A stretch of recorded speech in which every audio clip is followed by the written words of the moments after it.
C'est sur cette place où la dernière fusillade a fait 4 blessés que les habitants se sont symboliquement rejoints. Des mères, des grands frères, des familles qui vivent là au quotidien, témoins d'une violence sans fin. On n'a pas choisi de vivre dans une ville où on ne se sent pas en sécurité, où on a peur pour nos enfants. Donc tout le monde aujourd'hui doit être concerné par cette marche.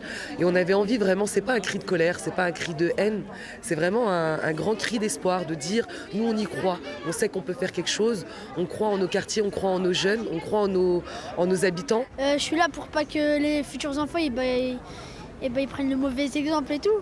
Et pour pas qu'ils ont pour pas que aussi ils grandissent dans une mauvaise réputation. C'est pas un avenir de faire tout ça, de tirer sur les gens, ça sert à rien, ça mène à rien. À part à la violence. Mais... Dans le cortège, pas de banderole ni de drapeau. Les organisateurs ne voulaient aucune récupération politique. Alors, les élus se sont mêlés discrètement aux anonymes. Il faut le dire, il faut tenir un langage de vérité. Bien sûr que la priorité, c'est de démanteler ces trafics. Et ça, je l'ai dit, je le redis.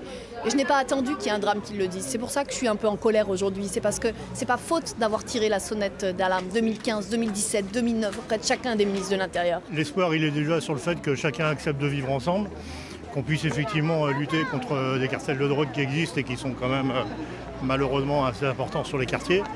Et autrement que chacun puisse trouver un travail pour essayer de s'épanouir, c'est aussi un des vrais problèmes qu'on peut trouver derrière. En réponse à la guerre qui fait rage dans les cités, ils ont marché depuis les Dervalières, Bellevue, Malakoff pour se rassembler au cœur de Nantes. Des habitants originaires de tous les quartiers populaires, ces quartiers dits sensibles, gangrénés par les règlements de compte sur fond de trafic.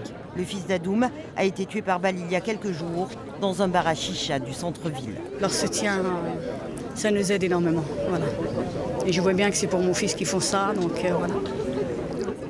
Tous le savent, l'espoir ne suffira pas, mais aujourd'hui au moins, le vivre ensemble a fait taire le bruit des balles.